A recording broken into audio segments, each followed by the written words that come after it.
balik lagi, hasil yang tentukan adalah orang lain, atau hasil utama itu yang ditentukan adalah Allah Subhanahu wa Ta'ala. Tapi ikhtiar itu kita yang tentukan sendiri. Yang kita kontrol itu adalah kerja keras kita, ikhtiar kita.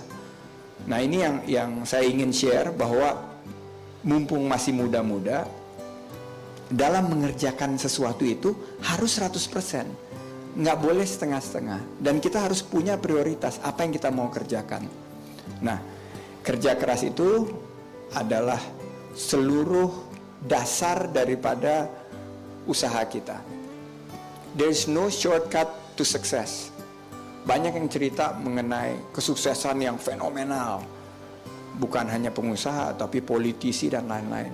Tapi yang paling denominator atau titik persamaan daripada orang-orang sukses itu adalah etos kerjanya terhadap kerja keras itu. Begitu saya menjadi profesional pegawai, saya usahakan saya orang yang paling pertama ada di kantor. Jadi kadang-kadang datangnya bareng-bareng sama office boy yang bersih-bersihin. Itu saya nunggu sampai pintunya dibuka, masuk kantor. Waktu itu saya masih jadi profesional. Ada beberapa teman-teman nanya, wah rajin banget sih, cari muka ya? Pengen kalau di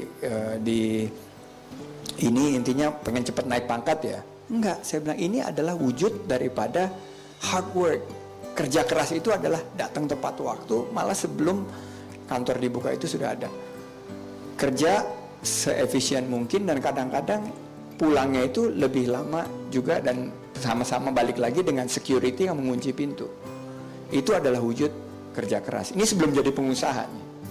Nah, begitu saya kena krisis di tahun 97, 16 tahun yang lalu, saya harus hijrah menjadi pengusaha. Etos kerja itu terbawa. Etos kerja keras itu terbawa.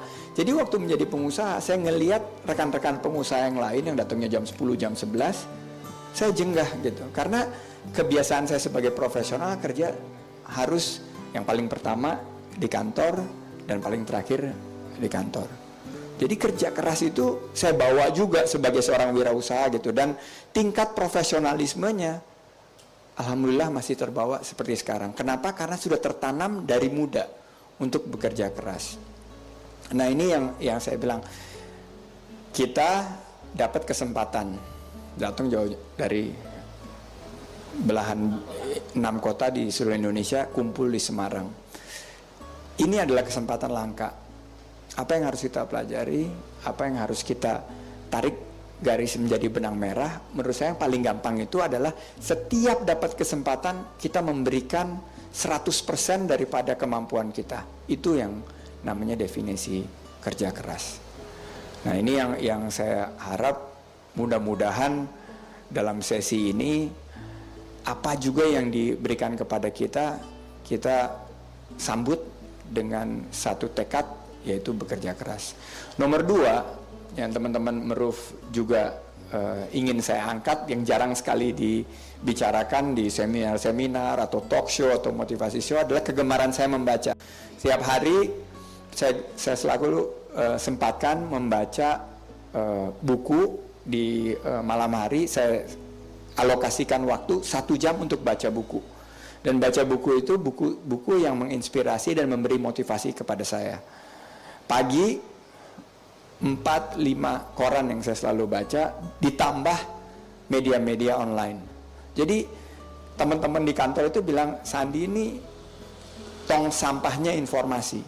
Jadi informasi dari manapun saya serap gitu. Semua email saya baca, semua surat yang datang saya baca. Jadi saya itu menggemari membaca itu dari kecil juga. Dan buku-buku yang saya baca itu mulai dari buku-buku cerita sampai buku-buku textbook dan lain-lain, itu semua saya kumpulkan sampai sekarang gitu loh. Nah, kegemaran membaca itu ternyata menurut studi daripada Harvard, bahwa pengusaha yang sukses itu ternyata memiliki hobi yang sama, yaitu hobi baca.